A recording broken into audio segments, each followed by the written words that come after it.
அப்படின்னா இந்த இடத்துல பாருங்கள், இந்த இடத்துல பாயிண்ட் ஏல டேஞ்சென்ஷியலாக இப்படி ஆக்ட் பண்ணோம் v1 வெக்டாரு, இதை v2 வெக்டார் டேஞ்சென்ஷியலாக இப்படி ஆக்ட் பண்ணோம். அப்படியே இமேஜின் பண்ணுவோமா?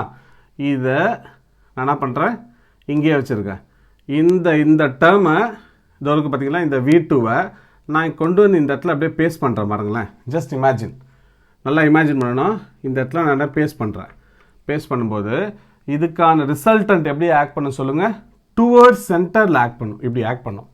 ஸோ இந்த இடத்துல நான் போட்டு காட்டுறேன் பாருங்களா, v1 இதோ பாருங்கள், v1 வெக்டார் இப்படி ஆக்ட் பண்ணுதா, v2 வெக்டார் அப்படியே கொண்டு வந்து இந்த இடத்துல ஃபிக்ஸ் பண்ணுற பாருங்கள். So v2 vector, so v2 vector பண்ணிவிட்டேன். இதோட ரிசல்டன்ட் எப்படி ஆக்ட் பண்ணேன், இப்படி ஆக்ட் பண்ணும். அதை வந்து நான் டெல்டா v வெக்டார்னு எடுத்துக்கிறேன். எப்படின்னா delta v vector towards centre act பண்ணால் அது பேர் சென்ட்ரிபிட்டல் ஃபோர்ஸ். ஞாபகம் இருக்கா? டுவர்ட்ஸ் சென்டர்னா அது சென்ட்ரிபிட்டல்ஸ் ரெப்ரசன்ட் பண்ணுவோம். ஃபோர்ஸ்னால் சென்ட்ரிபிட்டல் ஃபோர்ஸ்னு